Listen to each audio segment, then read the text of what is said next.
Mayong bundag sa tanan. So this was yesterday afternoon. Nagbanding-banding mi diri sa bahay. It was a birthday celebration. Post birthday celebration ni Manang Inday. So nagbiko mi kana tapol na siya. And then si balang gabi ko ani. So nadaghanan na daw niya og tono, I guess. So mo na siya medyo basa. So mo siya dinuguan / biko. So medyo kuan siya kanang dugay siya na uga.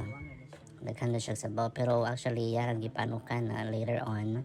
Then okay raman sa and lami siya. Dili siya kayo tamis. So lami ka siya ipares og coffee. So yan o, murag dinuguan nga na ay pilit. Yes.